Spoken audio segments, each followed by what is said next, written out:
4 দিনের রক্তাক্ত সংঘর্ষের পর যুদ্ধবিরতি এলেও প্রশ্ন এখন আর শুধু ভারত পাকিস্তান সীমান্তে গোলাবর্ষণ নিয়ে নয়, বরং যুদ্ধের এই আবহে কে কার পাশে দাঁড়ালো তা নিয়ে শুরু হয়েছে নতুন বিতর্ক। বিশ্বের বেশিরভাগ দেশ যখন নিরপেক্ষ থাকার চেষ্টা করছে, তখন তুরস্ক প্রকাশ্যে পাকিস্তানকে সমর্থন জানিয়েছে। আবার ভারতের পাশে দাঁড়িয়েছে ইসরায়েল। কিন্তু কেন? কেবল সামরিক বা কূটনৈতিক স্বার্থ, নাকি রয়েছে ধর্মীয় মতাদর্শের গভীর সংযোগ? কেন এরদোয়ান কাশ্মীরকে ইসলামী ইস্যু বলে তুলে ধরেন? তবে কি সৌদি আরবের ছায়া এড়িয়ে তুরস্ক দিনে দিনে ইসলামী নেতৃত্বে আধিপত্য চায়? এসব প্রশ্নের গভীরে গেলে উঠে আসে আবার অটোমান ইতিহাস, সাম্প্রতিক ড্রোন যুদ্ধ এবং মুসলিম বিশ্বের নেতৃত্বের অভ্যন্তরীণ টানাপোড়েন। বিবিসির এক প্রতিবেদনে উঠে এসেছে ভারত পাকিস্তান দ্বন্দ্ব ও তাকে ঘিরে বিশ্ব রাজনীতির এই হালচালের গল্প। সে ভিত্তিতেই চলুন জেনে নেওয়া যাক কেন তুরস্ক পাকিস্তান আতাত, আর কেনই বা প্রকাশ্যে ভারতের বিরোধিতায় এরদোয়ানের দেশ। যুদ্ধ থেমেছে সাময়িকভাবে, কিন্তু ভূ রাজনীতি থেমে থাকে না।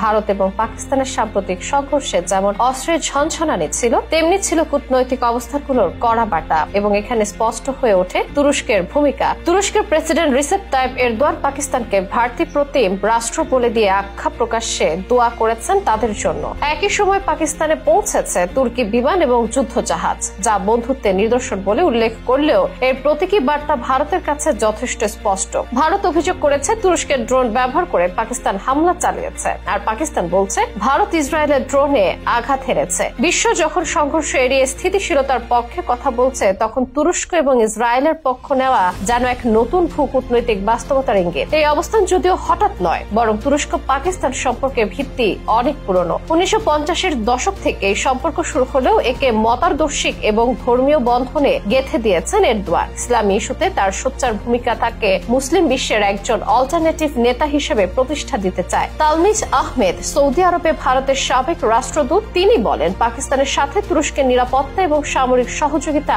দীর্ঘদিনের। অনেক পাক সেনা কর্মকর্তা তুরস্কে প্রশিক্ষণ প্রাপ্ত এবং এর সম্পর্কে এখন ধর্মীয় আদর্শে আরো জোরালো। এখানে আসে কাশ্মীর প্রসঙ্গ। এরদোয়ান কাশ্মীর ইস্যুকে বারবার মুসলিমদের অধিকার সংকট হিসেবে তুলে ধরেছেন। এর মাধ্যমে তিনি একদিকে ভারতকে চাপে ফেলেছেন, অন্যদিকে পাকিস্তানের বিশ্বমঞ্চে অবস্থান মজবুত করেছেন। অন্যদিকে সৌদি আরব এই ইস্যুতে বরাবরই সতর্ক, কারণ ওআইসি তথা ইসলামিক সহযোগিতা সংস্থার নেতৃত্বে রয়েছে সৌদি এবং ভারত ও পাকিস্তান দুজনের সাথেই তাদের সম্পর্ক গুরুত্বপূর্ণ। কিন্তু এরদোয়ান একবার চেয়েছিলেন বিকল্প একটি ইসলামী ফোরাম গঠন করতে, যেখানে মালয়েশিয়া, ইরান এবং পাকিস্তানকে নিয়ে নতুন বলয় তৈরির চেষ্টা হয়। যদিও সৌদি আরবের চাপেই পাকিস্তান সেই বৈঠকে যোগ দেয়নি, তুরস্কের ইসলামী নেতৃত্বের উচ্চাসা এবং পাকিস্তানের একমাত্র মুসলিম পারমাণবিক শক্তি হিসেবে গুরুত্ব, এই দুয়ে মিলে তৈরি হয়েছে এই কৌশলগত বন্ধুত্ব। প্রশ্ন হলো ভারত কিভাবে দেখছে বিষয়টি। তুরস্কের সাথে ভারতের সম্পর্ক এমনিতেই উষ্ণ নয়। নরেন্দ্র মোদী আজও পর্যন্ত কোন সরকারি সফরে তুরস্ক যায়নি, আর কাশ্মীর ইস্যুতে এরদোয়ানের মন্তব্যে ভারতের কূটনৈতিক প্রতিক্রিয়া ছিল দৃঢ়। তবে তালমিজ আহমেদের মতে তুরস্কের এই অবস্থান ভারতকে অস্বস্তিতে ফেললেও